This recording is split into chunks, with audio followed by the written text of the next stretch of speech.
Hi guys! Welcome back to my YouTube channel, Ate Glo. Kumusta ang lahat? Sana ay nasa mabuti tayong kalagayan at ligtas sa anuman masamang kapahamakan. At bago ang lahat, shout out muna sa aking mga kasamahan, lalong-lalo na si Tita Lydia, Jacqueline, Hayat's Mix Vlog, Hasa 26, Celsi TVPH, Covers TV, Ermagalo Mix Vlog at iba pa. Siyempre, sa aking kaibigan, Jim Otele. Mega love shoutout sa inyong lahat. At, ayan po, ang ating reaction upload ngayon, nandyan po si Kenred. Siya ngayon ang ating reaksyonan na hindi ako kumuha ng clips at doon nyo malalaman nung nag-live si Bibi Beyonce ay doon po siya sumabay sa live ni Beyonce. At ako po, syempre bilang reactor, nakabidyo sa kanya, nandyan sa ating caption, ay sinabi niya ang mga Team Guapa ay mga sinungaling. Bakit niya nasabi na sinungaling ang Team Guapa? Dahil po doon po sa nasabi na magbibigay daw ang Team Guapa ng 10K. Mayroon doon nag-comment tapos sinagot niya mga Team Guapa ay mga sinungaling. Ito lang ang masasabi ko sa'yo. Pilingerong guwapo daw kuno siya dahil ako wala kong pakialam dito na kung ano pa ang mga alitan nila dahil sila ang hindi ako dito nagiging defender ni Redzin. Dahil nga marami siyang sinasabing, manas ang sabi niya, pero tingnan mo naman din ang hitsura mo. Hindi ka na bata, nagiging manas ka na. Lahat kayo dyan, na nandyan na mga nagcha-charity, na lang sa kalingap, mga kalingap kayo, pero yung pag-charity nyo, alam na des. Di ba? Kung ano ang inyong mga pakay. Kung makapagsalita kayo, wagas. Pero yun din ang pakay nyo, yumaman kayo. Tulad mo, Kenred, na ang galing mo manglait. At sasabihin mo pa, mga manyakis, alam na dis kung sino ang mga manyakis dyan sa loob ng kalingap. Na nagpapakita ng mga arms sa mga sponsor. At habol mga sponsor. Alam na dahil hindi lang isa ang nagsabi sa akin. Ayon, patungkol nga dito, naging big deal mo.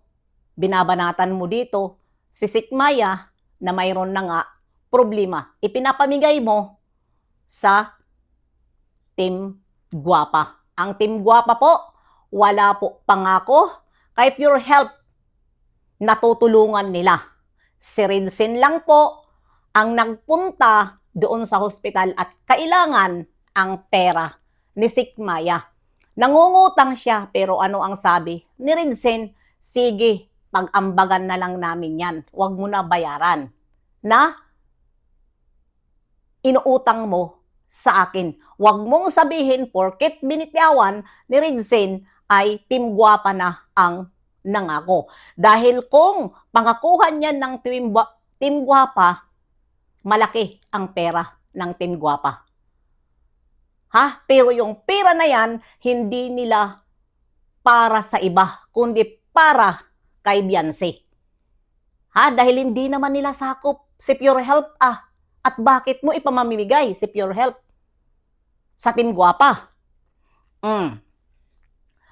Sinasabi mo hindi kop-kop ni ang lahat ng kalingap. Ang mga nangyayari dyan sa loob, kung lalo na kung nagkakadisgrasya. Yes, totoo mo yun. Hindi sakop lahat. Nagbibigay sila. Pero, siguro ko naman, hindi sapat doon sa gastusin. Ha? Masama ba kung halimbawa manawagan si Sikmaya na kailangan nila ang pera? Masama ba buhay ang sinusolve dyan? Hindi yung mga mananawagan ka para sa birthday, para sa mga kapakanan, para sa mga painggit-inggit, pasosyal-sosyal. Ha? Yun po ay buhay po yun kung manawagan man. Si Sikmaya. Bakit mo sinisisi si Sikmaya? Ang sabi mo, pinapahiya sila Kalingap Rab. Hindi pinapahiya. Nagbibigay pero hindi sapat sa gastusin nila. Gets mo? Nasaan ang utak mo? Ha? Pilingerong, gwapo. Yak, kakadiri. Diba? Kaya wag mong pagsabihan na ang mga team gwapa ay mga sinungaling. Hindi nagsisinungaling ang team gwapa. Ikaw yun. Diba? Ikaw nga. Diba ngayon? Nagcha-challenge ka na abutin mo yung 11 million na sa palipad mo. Noon yun. Dahil naluloko mo pa ang tagapagpalipad sa'yo. Ha? Ngayon, nasaan man ang palipad mo? Diba? At bakit mo nasabi yan? Naalala mo? Unang bakasyon ko na nagpunta ako dyan.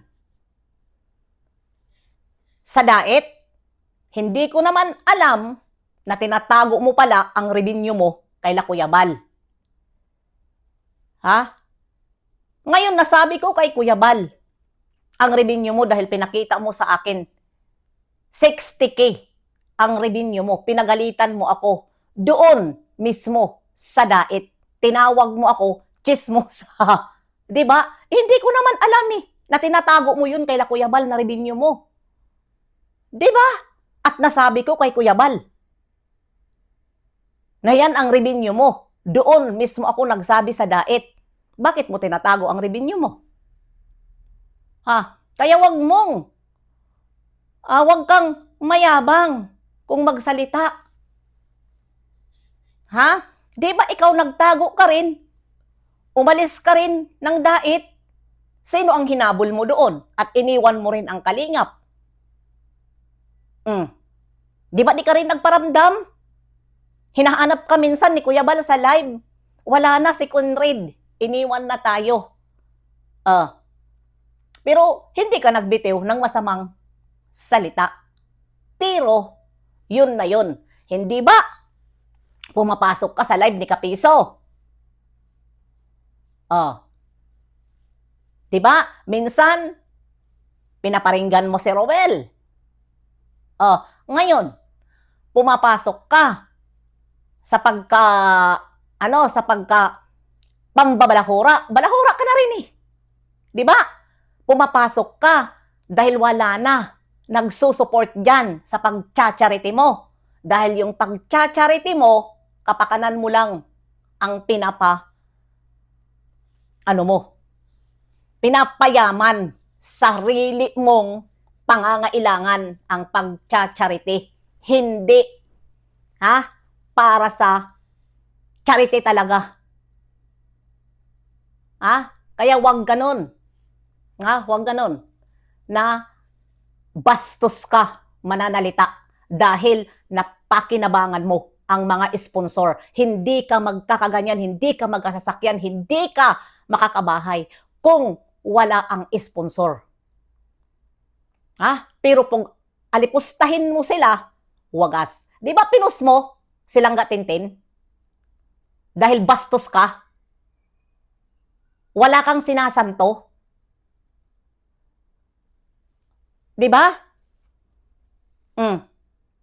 Kaya, sa'yo na si Pure Health.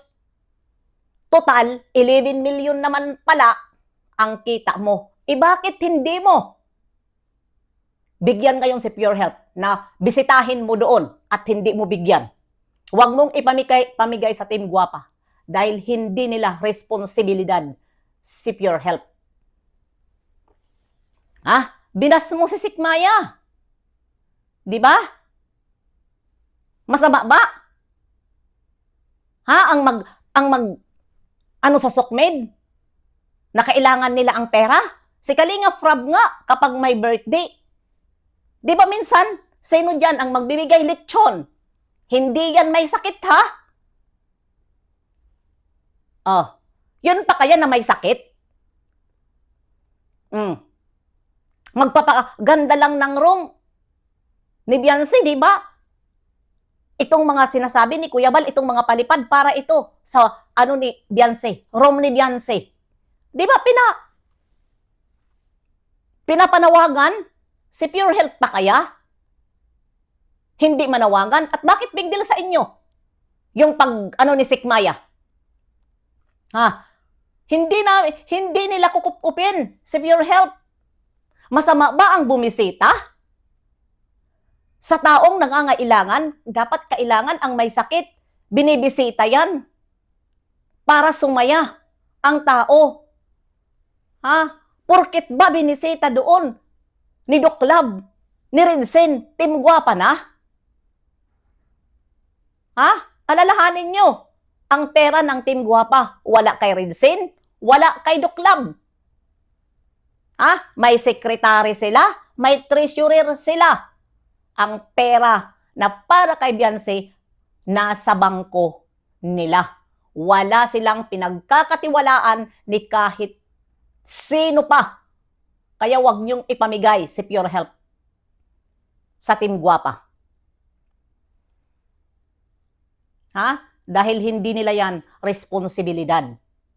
Big deal sa inyo. Kailangan nga. Di ba? Yung nawagan ni Beyonce na tumulong direct. Malay mo kung may tumulong na sponsor niya doon kay Pure Health. Masama ba yon? Dahil ang alam niyo kasi, mababas ang kalingap. Totoo naman, nabas ang kalingap ng mga anti-kalingap. Nabas talaga.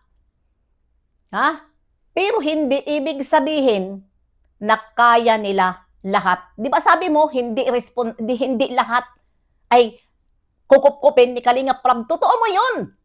Kaya wag mong pakialaman ang taong nangangailangan.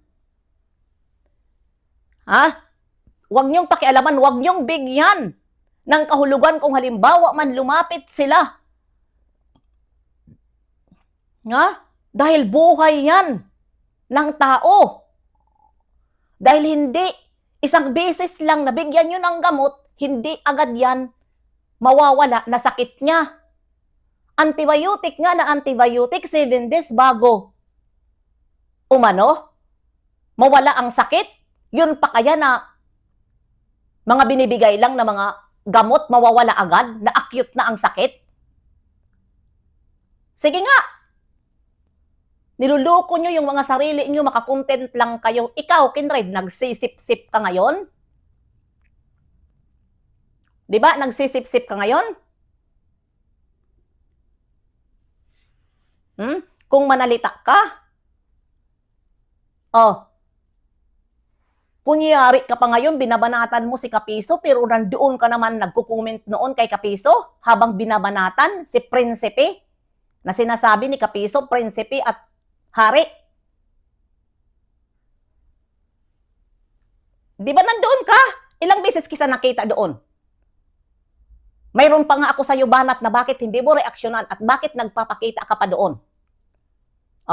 May lihim ka rin ba? Na pagtatampo? Huwag ka na maging plastic. Gayahin mo. Si Dan. Yan na naman ngayon ang usap-usapan ng mga reaktor dahil may tampo pala kay Kalinga Prab. Yan ang hindi plastic. Ikaw. Plastic ka.